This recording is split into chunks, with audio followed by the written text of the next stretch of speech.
गजानन महाराज हा दास आपल्या चरणी लीन होत आहे. वत्सा सूत्रधारा, मी माझ्या मात्या पित्या समेत कैलास पर्वती तांडव नृत्य करत असताना एकाएकी हाक देण्याचं कारण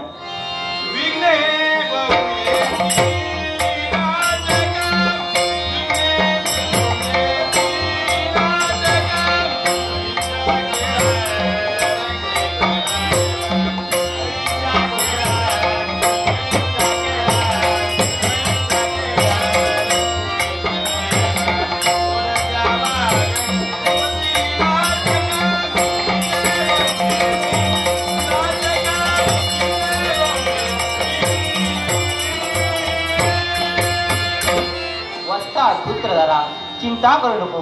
तुझ्या नाटकात येणारी विघ्ने माझ्या हातातील पाशंकुशाने नष्ट करीन असा माझा मंगल अशा तऱ्हेचा आशीर्वाद.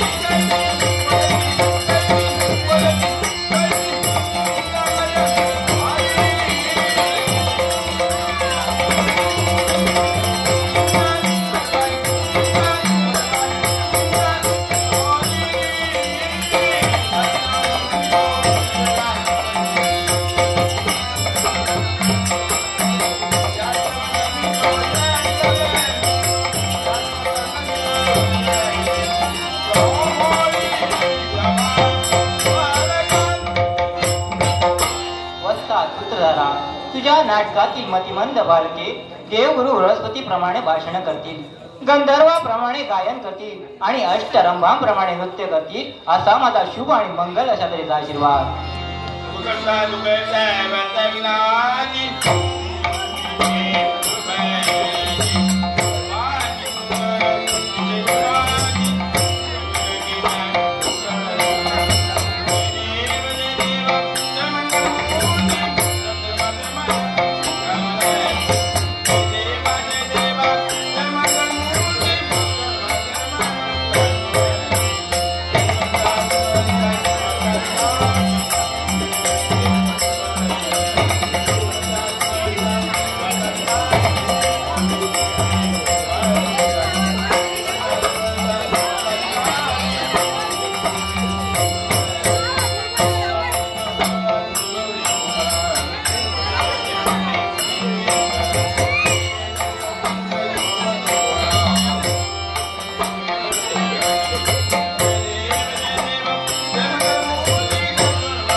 सुस्वागतम सुस्वागतम सुस्वागतम.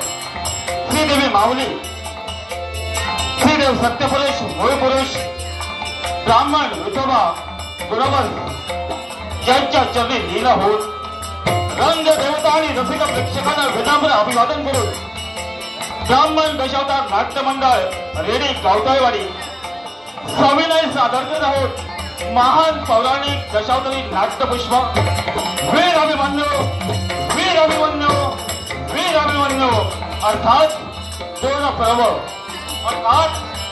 पर्व पात्र परिचय कृष्ण वैभव राणे कृष्ण वैभव राणे दुर्योधन रावजी राणे दुर्योधन रावजी राणे दुःशासन जयेश राणे दुःशासन जयेश राणे शकुनी नामदेव उर्फ दादू राणे शकुनी नामदेव उर्फ दादू राणे जयद्रथ रवींद्र राणे जयद्रथ रवींद्र राणे धर्म लक्ष्मीकांत उर्फ कांतू राणे धर्म लक्ष्मीकांत उर्फ कांतू राणे अर्जुन सुनील राणे अर्जुन सुनील राणे अभिमन्यू साहिल राणे अभिमन्यू साहिल राणे राजा सुषमान हितेश उर्फ पितू राणे राजा सुषमान हितेश उर्फ पितू राणे सुभद्रा संतोष गावकर सुभद्रा संतोष गावकर उत्तरा विजय थोरे उत्तरा विजय थोरे सेवक संकेत राणे सेवक संकेत राणे व जो राजाच्या तुफान भूमिकेत दशावतारातील द्रोण ज्येष्ठ कलावंत सन्माननीय जयशेख राणे जो राजाच्या भूमिकेत सन्माननीय जयशेख राणे संगीत साथ हार्मोनियम शैलेश सावंत हार्मोनियम शैलेश सावंत पकवाद भावेश राणे पकवाद भावेश राणे तालरक्षक सिद्धू दाभोलकर तालरक्षक सिद्धू दाभोलकर ब्राह्मण दशावतार नाट्य मंडळ रेडी गावतळे सविनय सादर करत आहोत वीर अभिमन्यू अर्थात दोन पर्व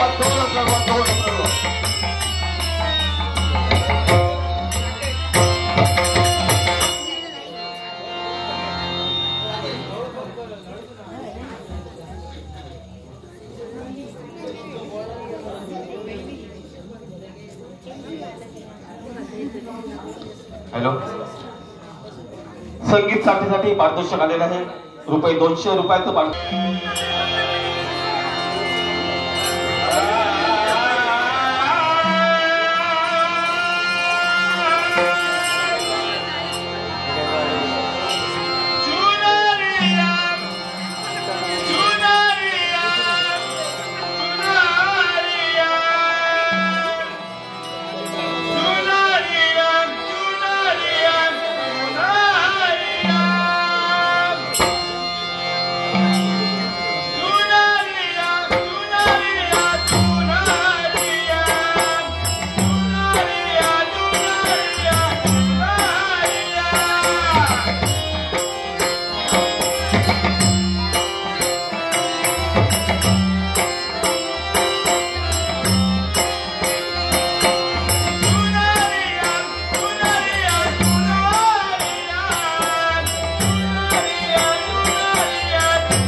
त्याला कारण काय असेल तर या दुर्योधनाला भारताचा भारतेश्वर व्हावा म्हणूनच त्या पांडवांना पाचच गावं काय सुईच्या अग्रभागावर व्हावे एवढी भूमी विजय उभे हा या दुर्योधनानं केलेला पण म्हणूनच हे कौरव आज 12 दिवस उलटले पण पाहिलं ते या कौरवांच्या पदरी अपयश अपयश अपयश आणि त्या पांडवांच्या शावडी दरबारात पाहिलं ते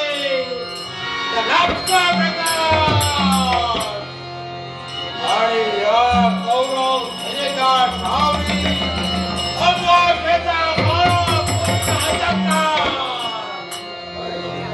अरे रे काय करावा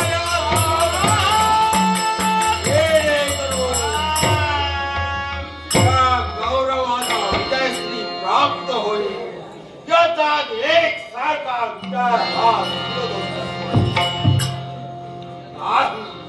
नाही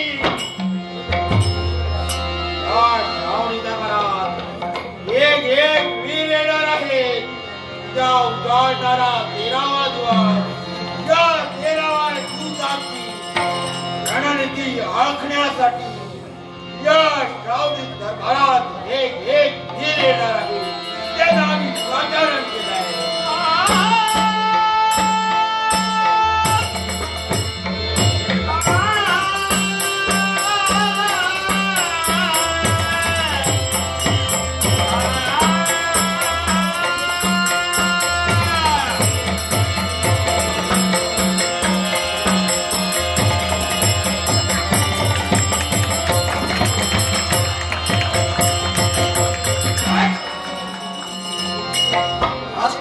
फडाळून गेलाय प्रत्येक वेळी पदवी पडताय ते अपयश पण उद्याचा आहे तो 13वा दिवस आणि या 13व्या दिवशी विजयश्री आमची असेल प्रत्येक वेळी अपयश पदवी पडते कारण प्रत्येक वेळी या पांडवांचा पाठी आता पांडवांच्या पाठीची आहे पण आता नाही कारण विचार एकाच आहे म्हणे प्रत्येक वेळी आम्ही जे काही करतोय ते उलटून आमच्यावर येत आहे मग असं असताना दादांची आज्ञा घ्यावी दादा हा शासदान आहे रे इच्छित मनोकामना समलास्तु जय बाबा झालं माझ्या मनाचं समाधान दादा तुमच्या देहाकडे पाहिलं असेल बारीक निरीक्षण जर केलं असेल तर एकच दिसत आहे या गुरुच्या रणभूमीकडे एक तर न्यायचं लावून तुम्ही बसणार याचं कारण अरे कनिष्ठ भ्राता दुःशासन अरे या अधोगती जमी भूमीकडे पाहतोय याने कारण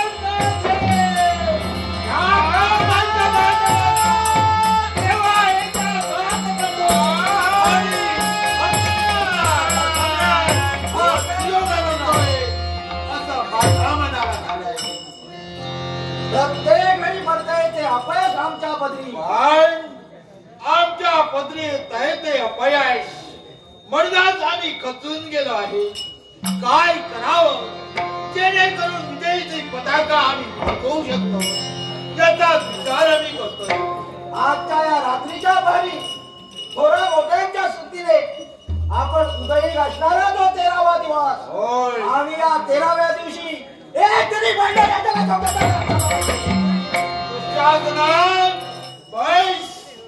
अरे तुझा म्हणणं सत्य आहे उद्याचा 13वा दिवस हा या कौरवांचा असेल या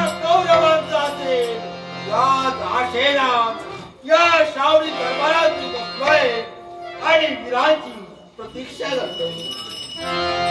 बरोबर आहे दादा. वासुदेव वासुदेव भज गोविंद हरे. वासुदेव वासुदेव भज गोविंद हरे. वासुदेव वासुदेव भज गोविंद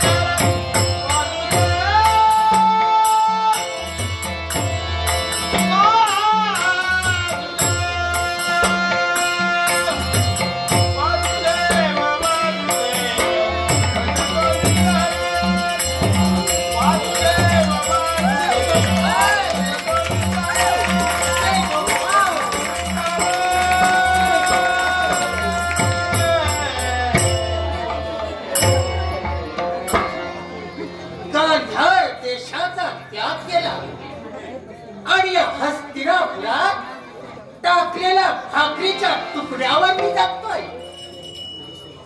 का आणि कशासाठी? जय गोपाल कृष्ण, जय गोपाल कृष्ण. आपण आल्याची जाणीव सुयोधनाला करून द्यावी. कोण रे अच्छा सुयोधना?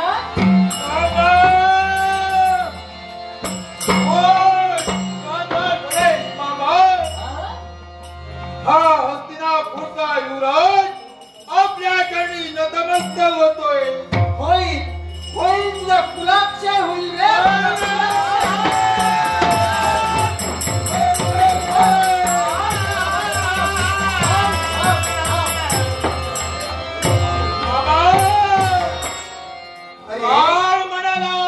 कुलाक्षय म्हणालो. मामा सुद्धा म्हणणार नाही. म्हणजे आपल्या बोलण्याचा अर्थ अरे अरे कुलाक्षय म्हणजे काय? तुझ्या कुलाचा अक्षय होईल असं मी म्हणालो रे बाबा. असं मी म्हणालो. माझ्या कुळाचा अक्षय व्हावं ही तुमची इच्छा. ठीक आहे मामा हा दुसरा मुद्दा त्याने लिहिलेला आहे. होईल होईल रे बाबा, तुझंही वाटोळ.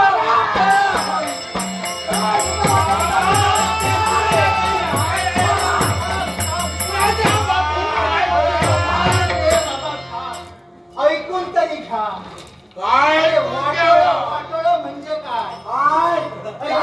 ह्याच्या पुढे तुम्ही भारताचे भारतेश्वर सत्य आहे. त्यानंतर तुम्ही पृथ्वी खंडावरचे राजा होणार. हो होणार. प्रमाणे वाटोळं म्हणून तुमचं वाटोळं वाटोळं होईल रे बाबा. भाग योग्य आहे. पण विचार मी करतो आहे, तुम्हाला आशीर्वादही मी दिला. हो मामा. मी जर पाहिलं असेल ना तर तुमच्या मुखकमलावर चिंता व्यक्त आहे. होय कशासाठी? मामा या पसरात आपलं म्हणणं सत्य आहे. या या दुर्योधनाच्या बाबतीत चिंता असे तर आले ना त्या अपयश. प्रत्येक वेळी पडताय ते बरी अपयश. आणि या अपयशामुळं आम्हाला चिंता निर्माण झाली. काय करावं जेणेकरून विजय आमचा होईल, या कौरवांचा होईल, याचा विचार आम्ही करतो आहोत. प्रत्येक वेळी बरी पडताय ते अपयश. ह्याच्या सुयोधना, ह्याच्या दुःशासना, अरे यालाही कारणीभूत तुम्हीच आहात.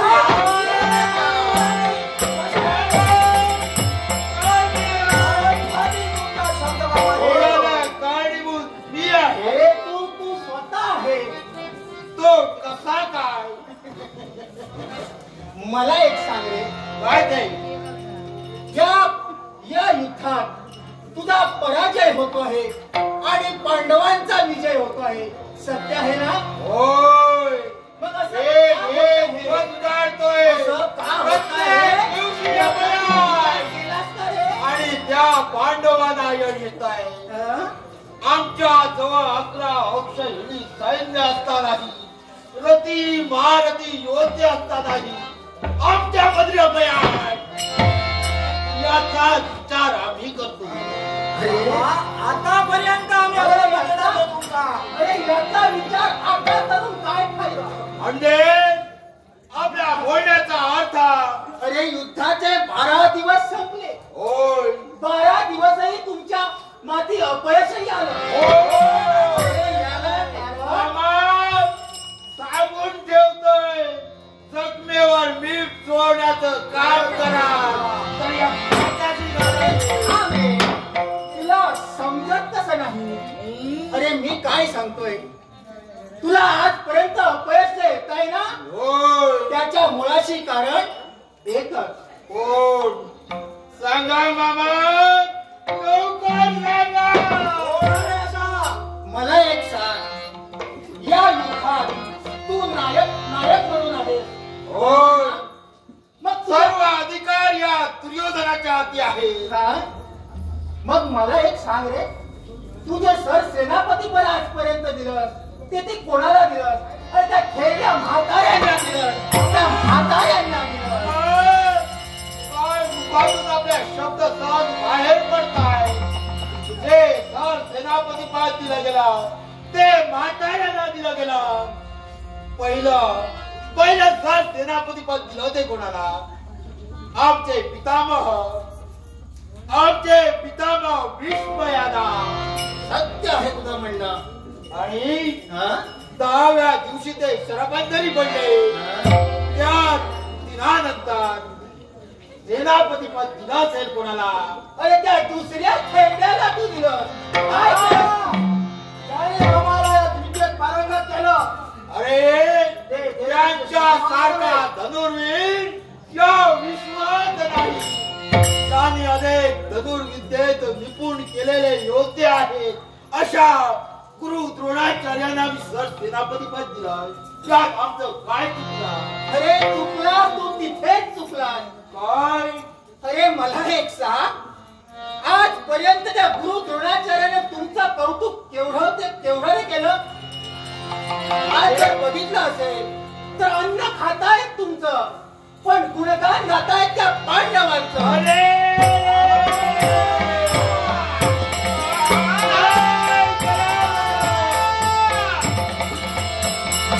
मामा तुमचं मला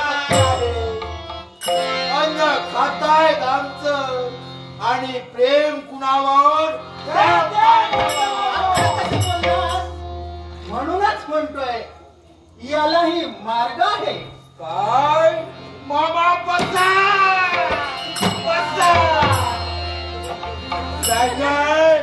असा कोणता मार्ग आहे? या दुर्योधनाला मदत करा. आज 12 दिवस तुला पराजय आला. होय. अपयश. काही 13वा दिवस तुला विजय प्राप्त करायचे असेल ना, तर एकच मार्ग. काय? होय तो एकच मार्ग. बोला. अरे तुझ्याकडे आपण बोलावं आणि या भाच्यानं ऐकावं. आतापर्यंत चाललो ते तुम्ही दाखवलेला मार्ग. होय मामा, हेच करत आलो मी. म्हणूनच मामा तुला उपदेश करतो आहे. सांगा मामा. अरे तुझ्याकडे त्या खेड्यांपेक्षा कितीतरी महावीर आहे, महारथी आहे. माझ्या कौरव सेनेत एकापेक्षा एक पराक्रमी योद्धे आहे. रणधुरंदर प्रति महारथी आहे. मग सांगा मामा, वेळ नको. अरे याला एकच मार्ग, असा एकच महारथी, असा एकच महावीर म्हणजे सिंधुराज चंद्र.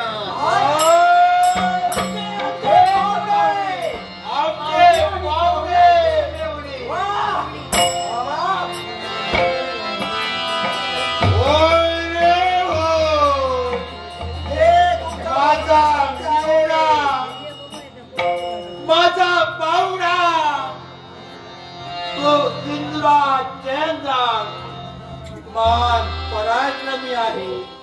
आणि विशेष म्हणजे त्या पांडवाबद्दल त्याच्या मनात द्वेष आहे. आता कसं बोलला? म्हणूनच मी तुम्हाला सांगतोय 13व्या दिवसात सर सेनापतीचं पद त्या जयेंद्राला मिळालं. सिंधुराज जयेंद्राला मिळावं. सिंधुराज जयेंद्र.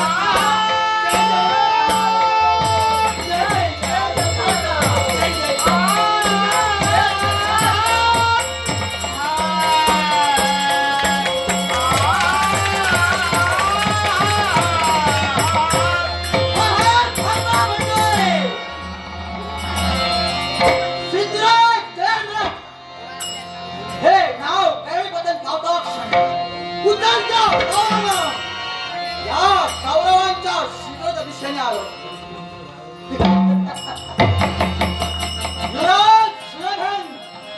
मामा शकुनी वा वा युवराज सुरधन बोला पाहुणे बोला. 12 दिवस संपले. सत्य आहे तुमच्या युद्धाच्या 12 दिवसापर्यंत दुसऱ्यांच्या नजरेत घडावा असा पराक्रम या जयद्रथाच्या बेदरी अद्यापही घडला नाही.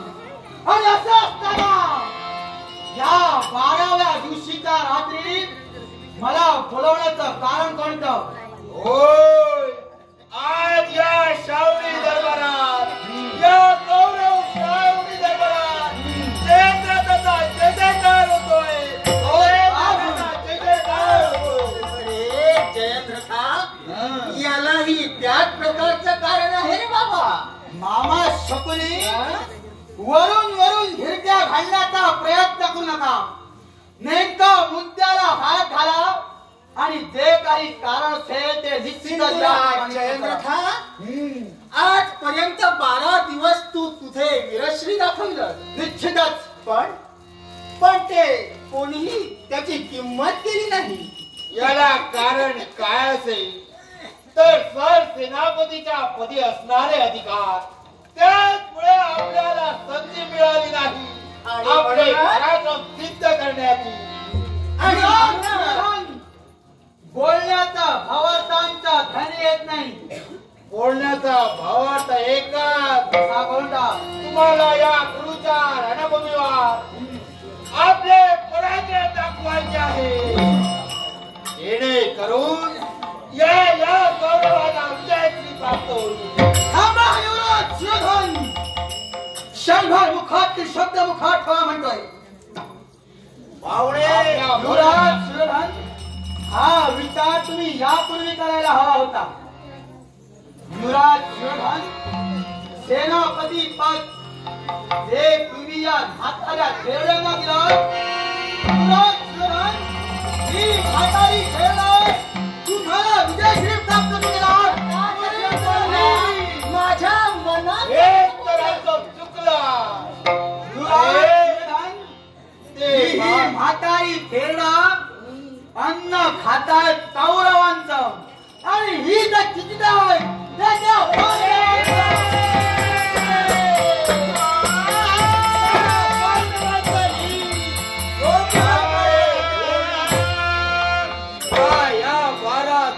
महाभारतीय युद्धात त्या सर सेनापती पदा दिली त्यांना एकही पांडव मारता आला नाही. जगात सौख्यापासून नष्ट करता आला नाही. मग या क्षणी तुमचा निर्णय काय आहे? या क्षणी आम्ही ठरविला, बाबांनी ठरविला, आमचा भ्राता दुःशासनाने ठरविला की उद्या उजाडणारा 13वा दिवस आणि या 13व्या दिवसाचं सर सेनापती पद कुणाला द्यावा. तर ते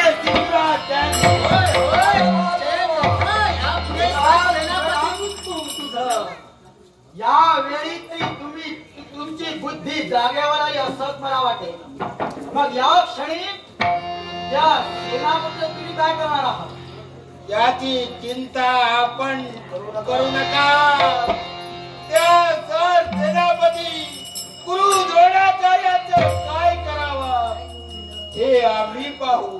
कारण आतापर्यंत पाहिलं असेल तर गुरु द्रोणाचार्य त्यांचा साकार विद्येत निपुण असणारा योद्धा या पृथ्वी पटलावर नाही. असं असतानाही त्यांना अपयश येत आहे. शिवधन, कारण द्रोणाचार्यांच्या मनात पांडवांबद्दल प्रेम आहे. हो, त्यांचं दुप्पट धोरण आहे. ते पक्षपाती आहे.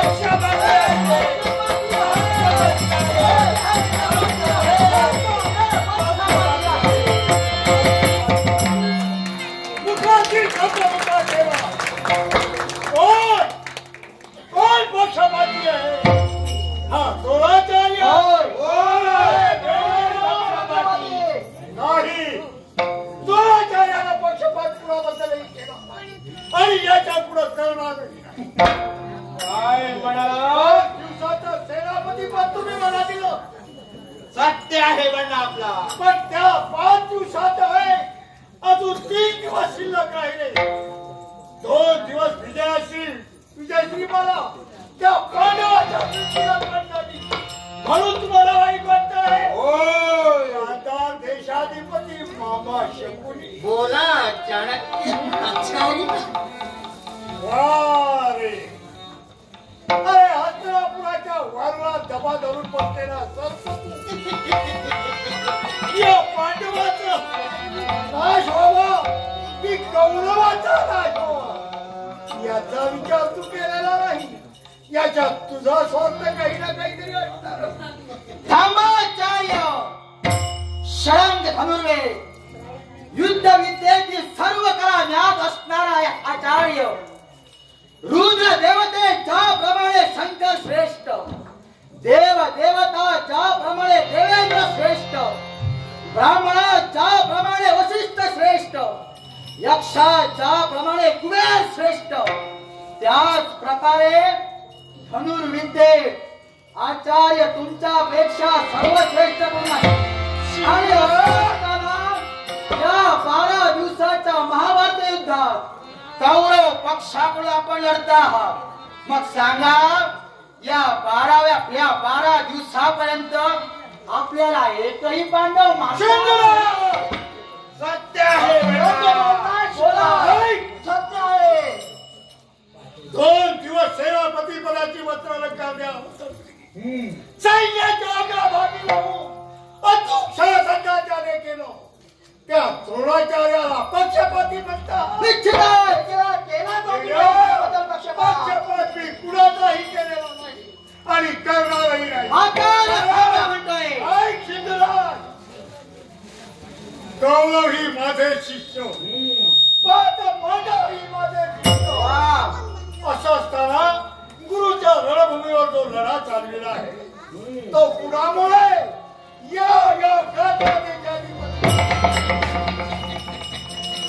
आचार्य, युद्ध कुणामुळेही सुरू असू द्या, पण साम्राज्य परिस्थितीत तुम्ही आमच्या बाजूला लढता आहात. याचाच हेतून विजयश्री संपादन करून देण्याचा पूर्ण हक्क हा आपल्याला हकोय. प्रत्येक गोष्टीला योगायोग असतो. मग ऐक, बोला. अजून 3 दिवस राहिले आहे. असं असताना मला पक्षपाती निश्चित तुम्ही पक्षपाती. आता 2 दिवस लढले, पण तुमच्या अजून एकही पांडव धारातीर्थी पडला नाही. आमच्यामध्ये संशय वाढू लागला. हा संशय. अरे शिरोधना, बाप नेत्राने आंधळा झाला, तुम्ही बुद्धीला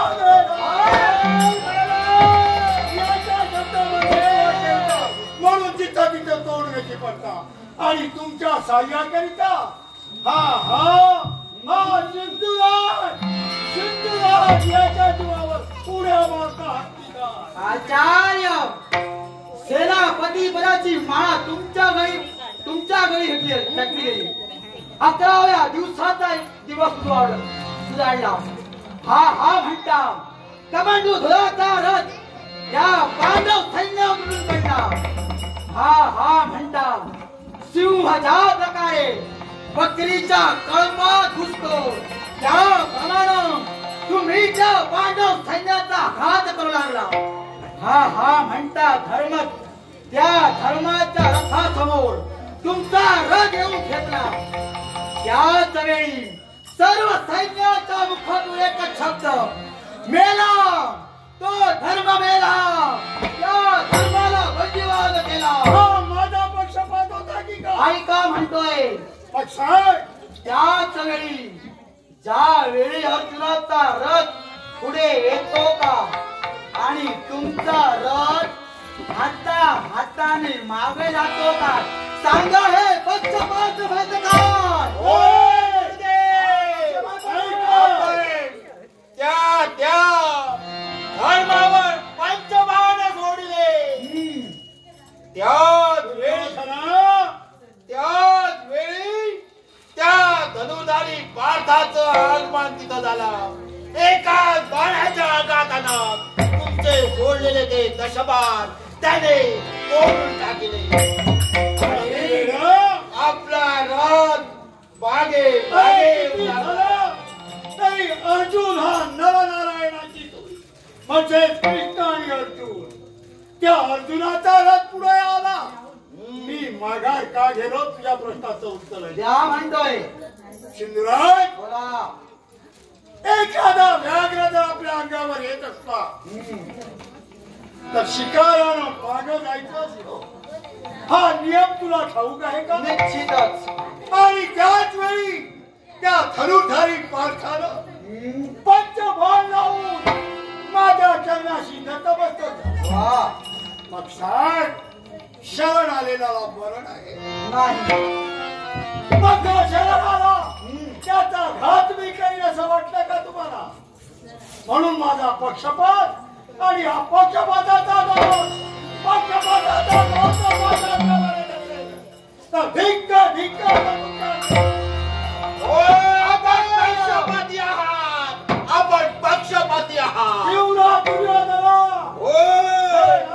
अरे त्या पांडवाबद्दल असणारं प्रेम आपल्या त्या पांडवांना मानले नाही. हे पक्षपाती बाबाचं वाटलं झालं.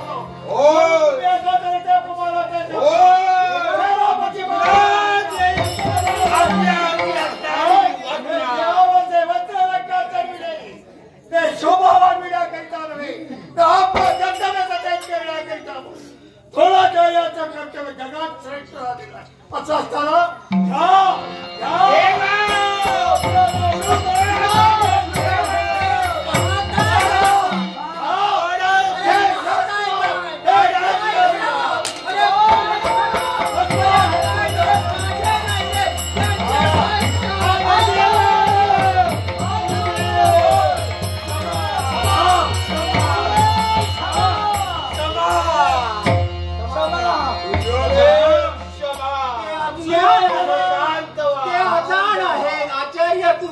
क्षमा करावी. गुरुदेव शांत व्हा.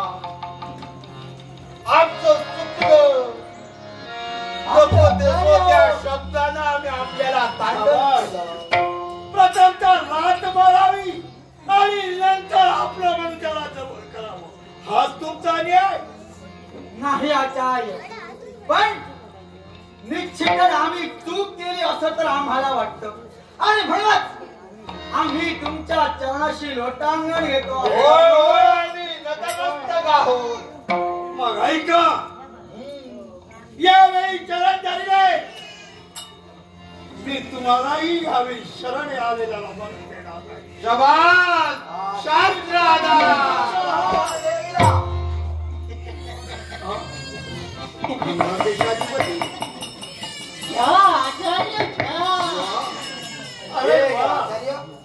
हे उतरलेले सेनापती पदाचे वस्त्र नका पुन्हा मला देत आहात. होय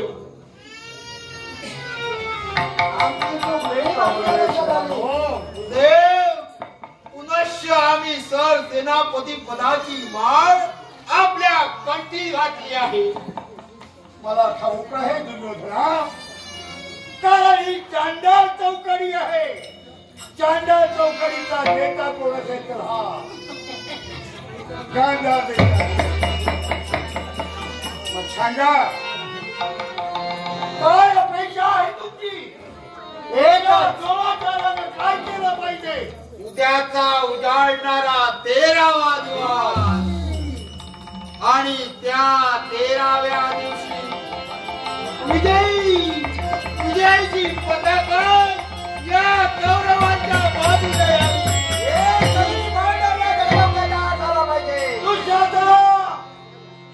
दुर्योधन, सिंधुराज आणि माझा शकुनी मी प्रतिज्ञा करी, पण एका अटीवर. अट मान्य असेल प्रतिज्ञा करी. सांगा तुम्ही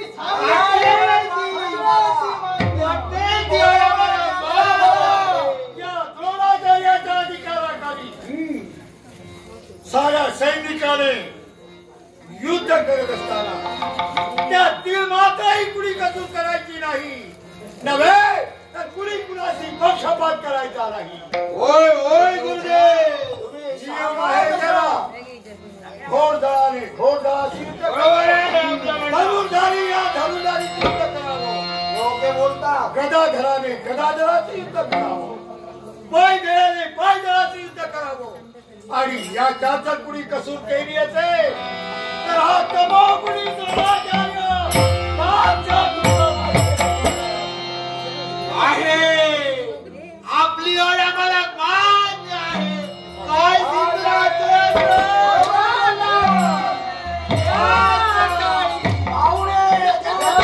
आम्ही प्रतिज्ञा करता क्षणी एकमेकाला टाळी देतात. टाळी देऊन आपण तवा तापला. आचार्य पोळी भाजण्याचा प्रयत्न करता आहात.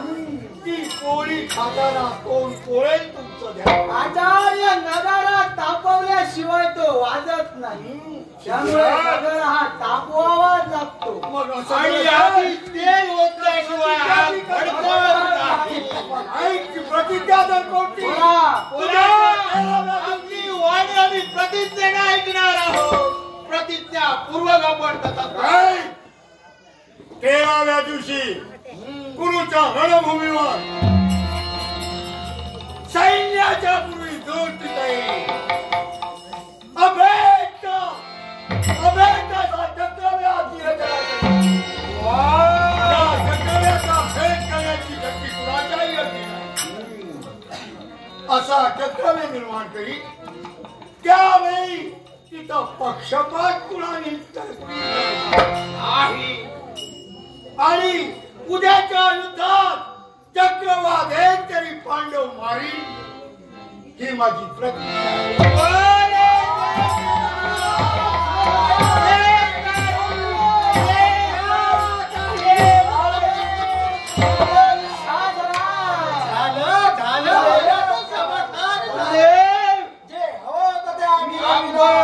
प्रतिज्ञा केली. पुढे याला शास्त्र आधार आहे.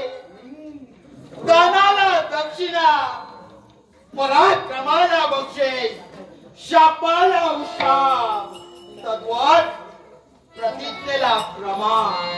आपण प्रतिज्ञा केली, प्रतिज्ञेला प्रमाणे ठेवलं. ठेवी त्यावेळी ठेवी. प्रतिज्ञेला प्रमाण जर ऐकायचं असेल होय. उद्याच्या रणभूमीवर जर पांडव मी एक तरी मारला नसेल तर बाण नेण्याचा नारीच्या उदरी माझ्या मताची नाही.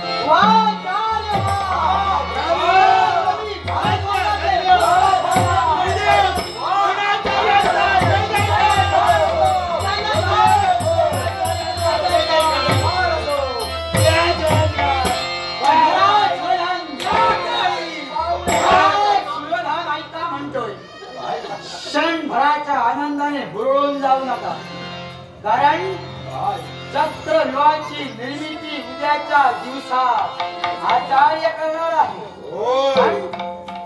चक्रव्यूह भेदण्याची शक्ती आणि सामर्थ्य या पृथ्वीच्या पटलावर फक्त आणि फक्त 5 योद्ध्यांना राहू.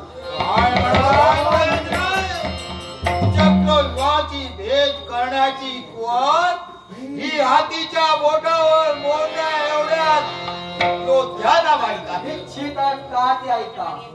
कारण हे 5 योद्धे म्हणजे कोणी सर्वसामान्य नव्हे. पहिला म्हणजे पितामह भीष्म, दुसरा म्हणजे आचार्य द्रोणाचार्य, तिसरा म्हणजे तो धनुधारी पार्थ, आणि चौथा आणि 5वा म्हणजे तो गोपाल कृष्ण आणि त्याचा पुत्र प्रद्युम्न. आता पितामह भीष्म हे युद्धाचे सरपंजरी आहे. आचार्याने चक्रव्यूह रचना आहे. कृष्ण आणि प्रद्युम्न हे युद्धात सहभागी होणार नाही. मग राहिला प्रश्न तो त्या पार्थाचा. या पार्थाला काय करायचं? या पार्थाने जर चक्रव्यूह भेदला तर आमचा संपूर्ण कर्तव्य भाग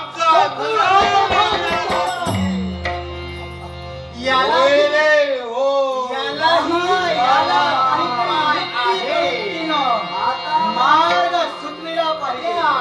तेव्हा पार्थाला कुठेतरी युद्धात ठेवावं म्हणून याला एकच मार्ग. पार्थाला कुठेतरी युद्धात गुंतवावं, जेणेकरून त्या चक्रव्यूहाचा भेद करण्यासाठी कुणी वीर येणार नाही. आणि आला जसे तो मरून ठेवायचं असेल तर आठव सुयोधना, तुझे दुसरे पाहुणे आठव. दुसरे पाहुणे होय होय, म्हणजे ते संसप्तक. मामा तुम्हाला मानिलं. होय.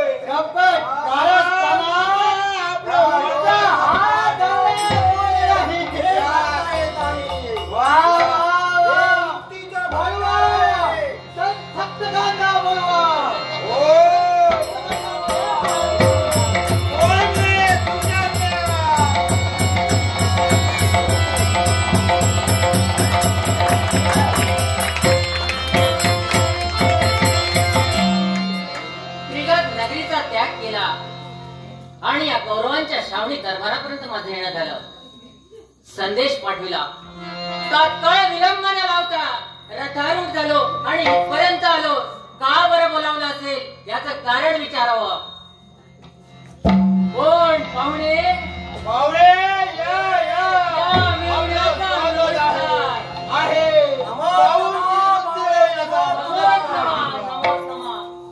गांधार नरेश मामा शकुनी आपणालाही आहे. बाहूंची वृद्धी होईल तुझ्या रे बाबा. झालं मनाचं समाधान. पण पाहुणे मला इथपर्यंत बोलावण्याचं कारण? पाहुणे, अरे आपल्याला इथं प्राचारण केलं यालाही कारण आहे. आणि ते कारण म्हणजे कोणताचे तर पांडव आपले वैरी आहे.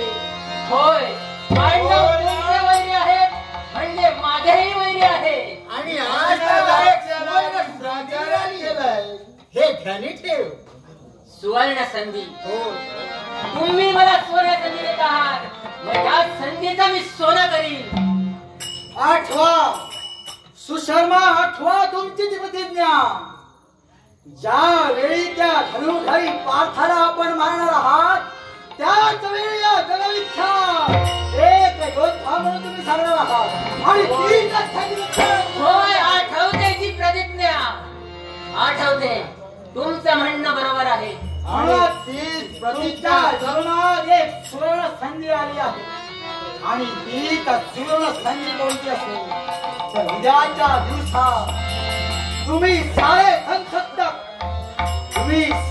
संसप्तकांनी त्या पार्थाला या युद्धापासून परावृत्त करून दक्षिण दिशेला घेऊन जा आणि तुमची प्रतिज्ञा पूर्ण करा. ही तर तुम्हाला सुवर्ण संधी. होय सुशर्मा. पाहुणे, आपण त्याला आव्हान द्यावं, त्या पार्थाला आव्हान द्यावं. ठीक आहे. तुमच्याशी युद्ध करण्यासाठी. मग ठीक आहे, आपण दिलेली जबाबदारी हा सुशर्मा जरूर पूर्ण करेल आणि अर्जुनाला त्या ठिकाणी युद्धात गुंतवून ठेवू.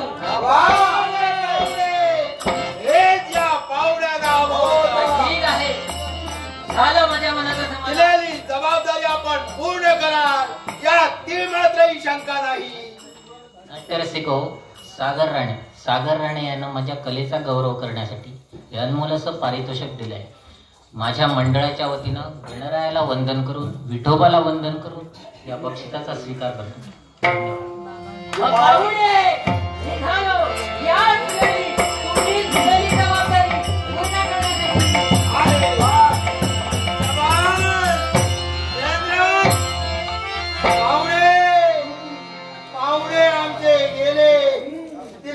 जबाबदारी पूर्ण करतील यावर आमचा आभार. आणि उद्याचा उजाडणारा 13वा दिवस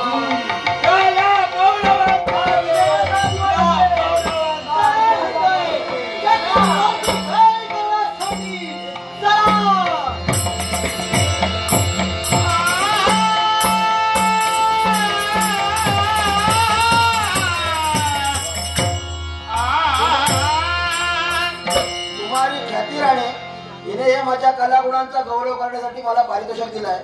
विठोबा देवस्थान, ब्राह्मण देव आणि सत्यपुरुष आणि इथे तमाम जनता आणि या गणपतीला नमन करून या बक्षिसाचा मी स्वीकार करतो. कारण आज 12 ते 13 वर्षानंतर परत या रंगभूमीवर तोंड रंगवण्याची संधी आली आणि ते पण आमच्या वडिलांसोबत. ही संधी आतापर्यंत आयुष्यात आली नव्हती.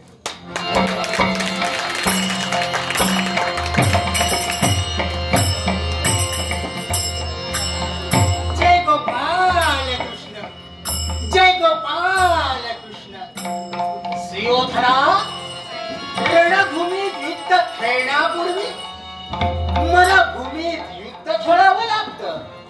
अरे सुयोधना, तुला काय वाटलं? हा शकुनी या हस्तिनापुरात वावरतोय ना, तो कशासाठी? तुझ्या हितासाठी? नाही, कधीही नाही. कारण मला पाहायचं आहे ते फक्त या हस्तिनापुराचा सर्वनाश. होय, पण का मी हे करतोय? का मी असा वागतोय? यालाही त्याच प्रकारचं कारण. याला जर कारण कोण असेल तर तो पाताळ कपटी भीष्म.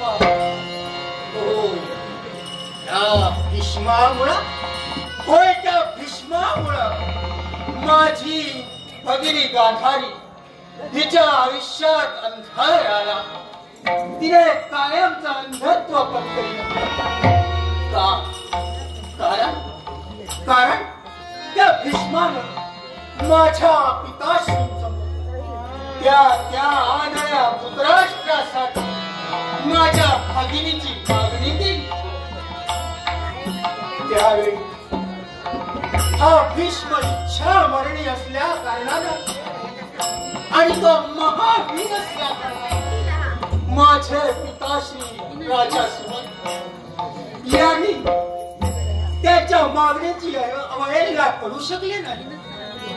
याला कारण तो महावीर आहे आणि त्याला जर विरोध केला असता तर माझं राष्ट्र नष्ट झालं असतं.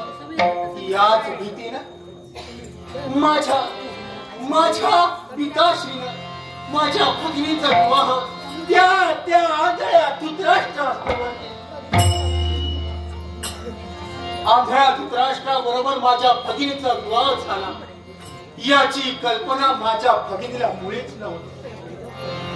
ज्यावेळी माझ्या भगिनीला समजलं की स्वतःचा पती स्वतःच्या सौभाग्याचा धनी हा आंधळा आहे, त्याच वेळी माझ्या भगिनीनं प्रतिज्ञा केली. ती प्रतिज्ञा जर कोणती असेल तर माझा पती जर आंधळा आहे तर नाही बघणार मी त्या पतीचा मुखकमल, नाही बघणार मी ते हस्तिनापूर. होय, आणि त्याच बरोबर माझ्या भगिनीने शपथ घेतली की या कुरुकुलाचा सर्वनाश करेन.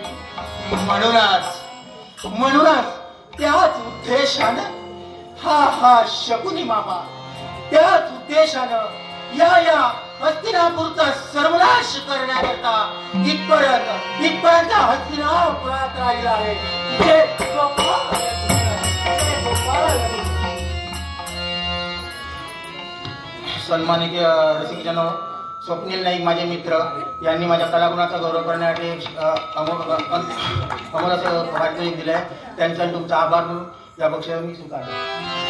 जय गोपाळ कृष्ण, जय गोपाळ, जय गोपाळ, जय गोपाळ. धन्यवाद. या ठिकाणी रसिक प्रेक्षकांना थोडंसं या ठिकाणी आम्ही थांबवतोय. एक छोटा